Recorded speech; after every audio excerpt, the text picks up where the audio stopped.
Galaxy A series sekarang jauh lebih menarik, nggak cuman ngandelin gedenya nama Samsung aja. Galaxy A54 contohnya. Smartphone ini punya desain yang oke, spesifikasi yang bagus, dan juga kamera yang bikin kalian nggak bakal kecewa. Gue udah nyobain smartphone ini kurang lebih dari sebulan, dan berikut ini impresi gue dalam review Samsung Galaxy A54 5G.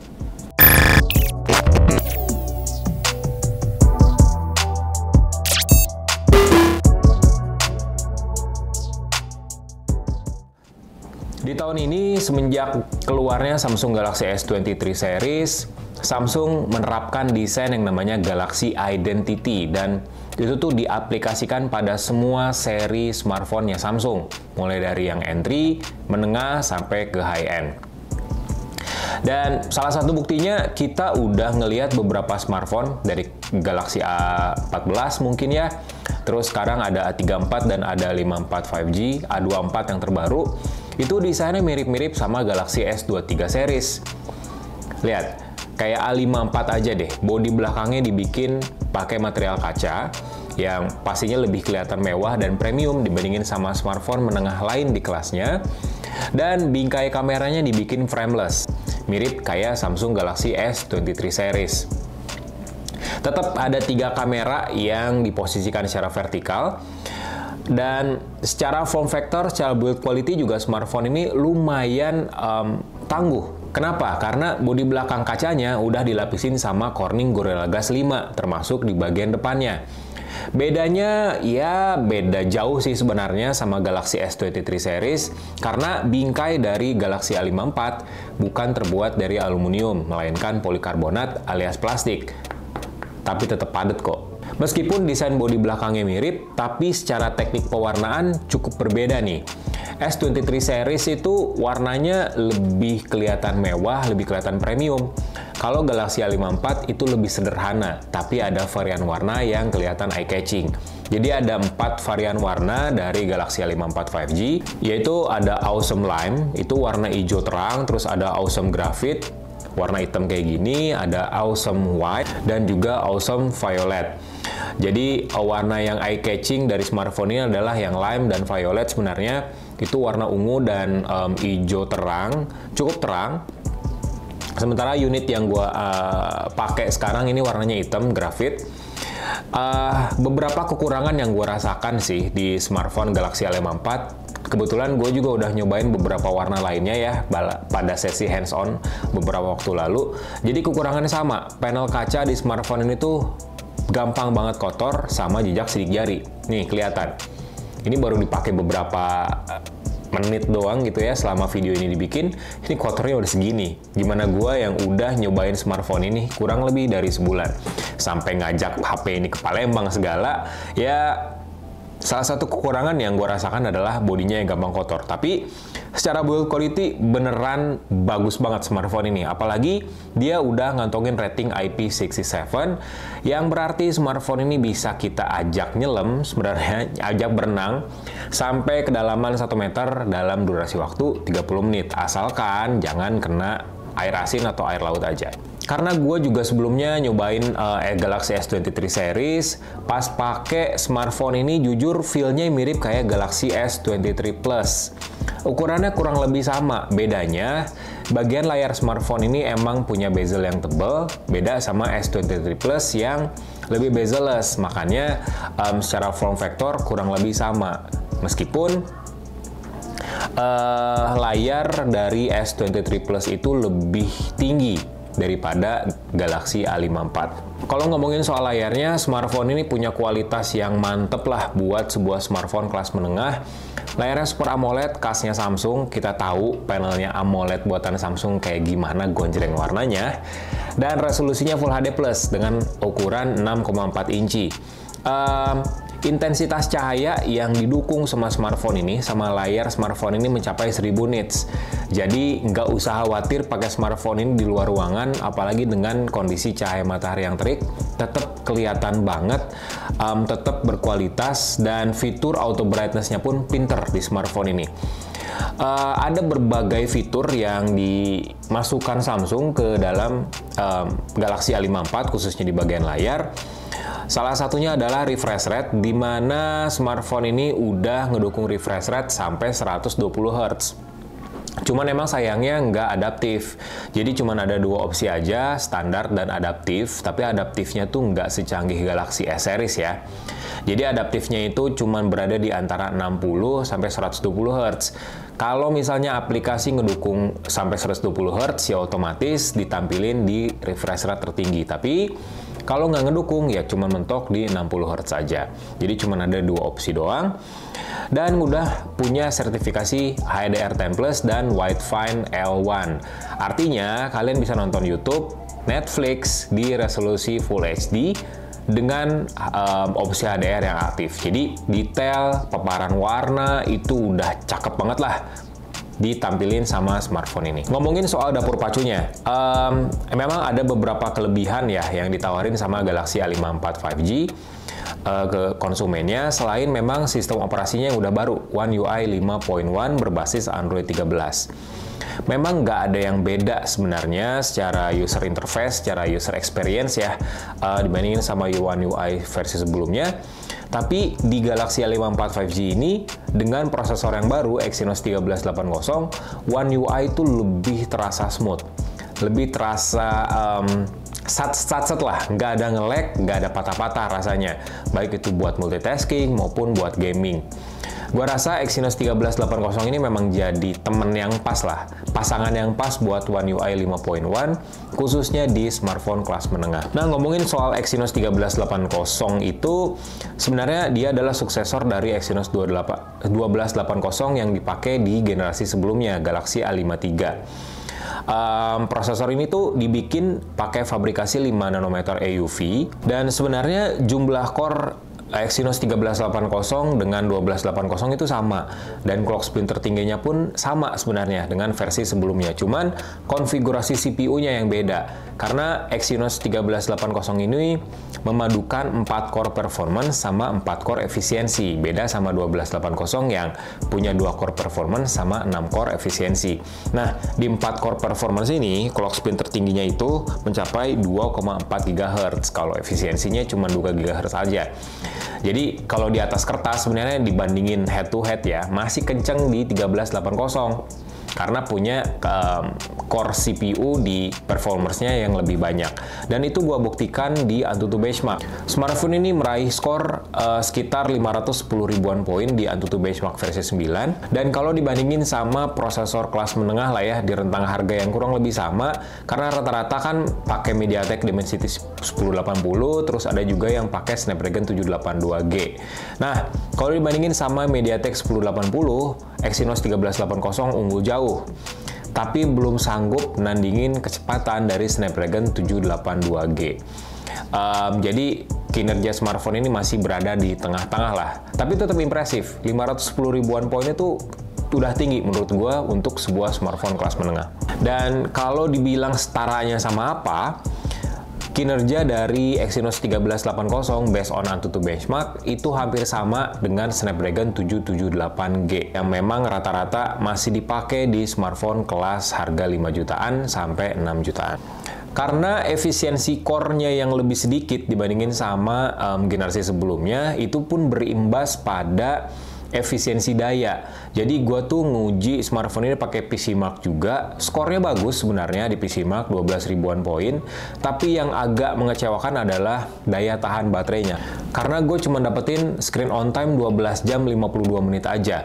Padahal baterai smartphone ini udah 5000 mAh. Itu hasil yang gak impresif sih untuk sebuah smartphone yang baterainya cukup gede, 5000 mAh. Apalagi One UI 5.1 sendiri kan memang mengedepankan efisiensi daya ya. Sumber dayanya itu diefisiensikan lah.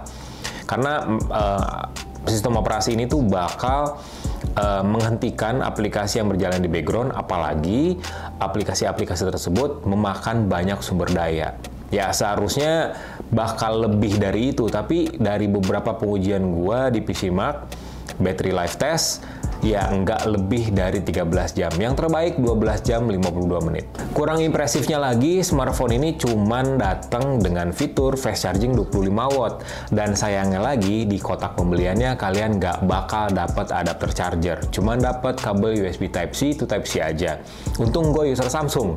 Gue punya adapter fast charging 25 watt buat ngecas smartphone ini. Dan hasilnya lama, nggak selama gua ngecas pakai smartphone Xiaomi yang 120 watt, terus smartphone-nya Realme yang 150 watt, itu jauh berbeda lah. Padahal ya mereka sama-sama kelas menengah. Bahkan sama smartphone Oppo yang 67 watt juga beda jauh rasanya ketika ngecas di Galaxy A54. Menurut gua Samsung harus beneran kasih inovasi deh, upgrade fast chargingnya biar ya nggak ketinggalan amat.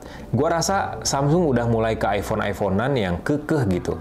Tetap pakai teknologinya, malah mengurangi hak quote unquote yang harusnya didapatkan oleh pengguna. Udah mah adapternya kurang, nggak dapet gitu ya, kita harus beli lagi. Masa sih fast chargingnya itu-itu aja, 25 watt udah berapa tahun ini? Kalau buat ngomongin kecepatannya, dari 5 sampai penuh aja butuh 90 menit. Itu nggak efisien sih. Apalagi buat gua yang kerjanya mobile gitu, ya memang butuh smartphone dengan fast charging yang cepat. Dan udah ada aja tinggal pakai, dan smartphone ini nggak menyediakan hal itu buat gua. Ya cukup mengecewakan lah buat sektor baterai dan pengisian dayanya.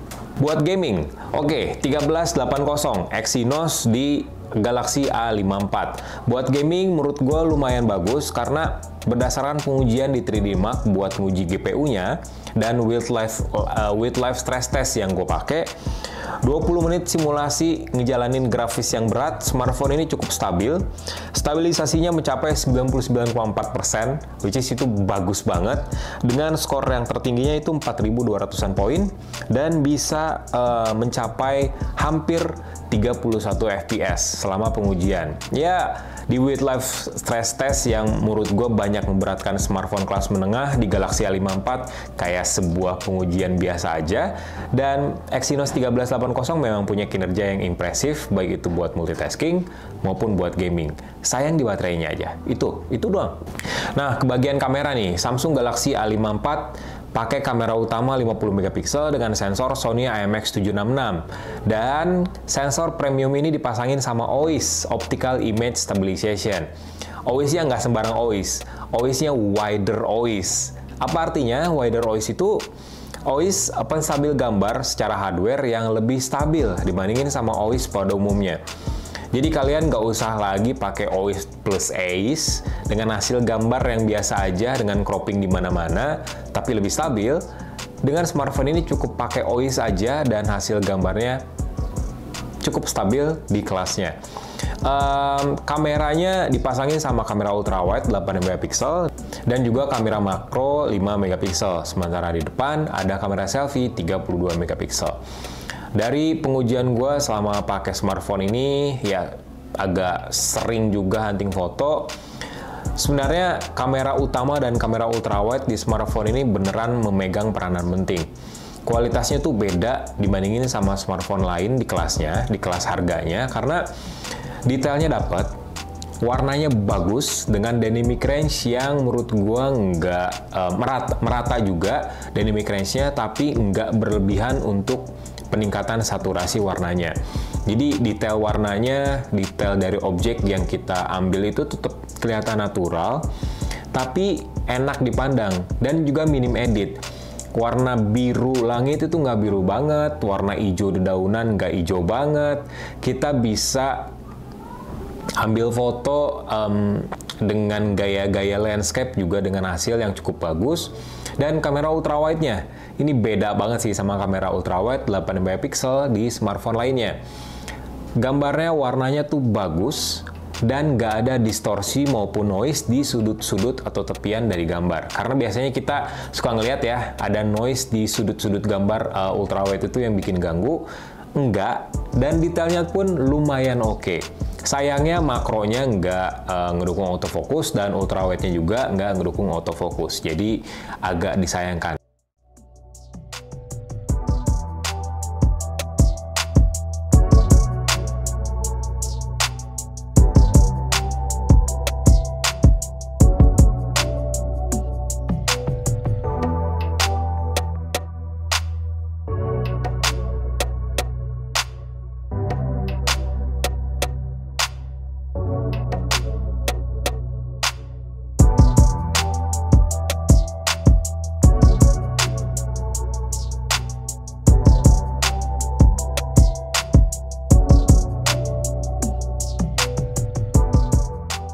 Sementara buat kamera selfie 32 megapiksel juga hasilnya lumayan bagus. Kamera ini menghasilkan gambar yang menurut gue cukup natural, tapi dengan warna yang nggak sewah keluaran Oppo dan Vivo. Bagus, oke, tapi untuk warnanya menurut gue masih agak kurang di tune up lah oleh AI-nya Samsung, karena ada beberapa scene yang gue selfie itu malah kelihatan pucat. Kantong matanya kelihatan banget detailnya, jadi kayak kurang diperhalus aja sebenarnya buat Samsung agar kamera selfie-nya bisa lebih bagus lagi. Well, kesimpulannya gimana? Galaxy A54 sebenarnya bagus apa enggak? Menurut gue bagus, karena Galaxy A54 saat ini itu menjalani dua peranan penting. Yang pertama, dia menjadi suksesor dari Galaxy A53 yang udah bagus. Dan yang kedua, dia juga menjadi pengganti, quote and quote lagi, dari Galaxy A73 yang kemungkinan besar Galaxy A74-nya nggak bakal launching secara global. Jadi Samsung itu kalau menurut kabar Galaxy A7 seriesnya itu nggak bakal launching karena A series itu bakal berhenti di A5 aja. Ya, Galaxy A7 itu nantinya bakal dipersiapkan sebagai market buat Galaxy S Fan Edition. Karena kan kebanyakan Galaxy S Fan Edition dengan Galaxy A7 series itu kadang beririsan ya spesifikasinya dan harganya. Nah, Samsung nggak mau hal itu terjadi. Makanya di Galaxy A series mentok di A5 aja. Dan A54 menjadi suksesor dari dua seri sekaligus kalau hal itu beneran terjadi dari A53 dan juga A73. Dan menurut gue selama gue pakai smartphone ini gue puas hanya saja dengan kualitas baterainya, dengan kinerja baterainya aja sih yang gue kurang srek sebenarnya, terutama dengan fast chargingnya. Tapi secara keseluruhan smartphone ini adalah smartphone menengah yang hebat, peningkatannya signifikan dibandingin sama seri sebelumnya, baik itu dapur pacu, kualitas kamera, kualitas software, kualitas layar, dan juga build quality serta desainnya. Ya, smartphone ini layaklah buat kalian pilih sebagai smartphone kelas menengah idaman dengan budget yang lumayan terjangkau. Buatan Samsung pula. Oke, gitu aja review dari Samsung Galaxy A54 setelah 1 bulan pemakaian. Like videonya, kasih komen, share juga jangan lupa, dan subscribe channel Yuzon Tech biar kalian tahu update terkini dari dunia pergadgetan saat ini. Go Faisal, pamit!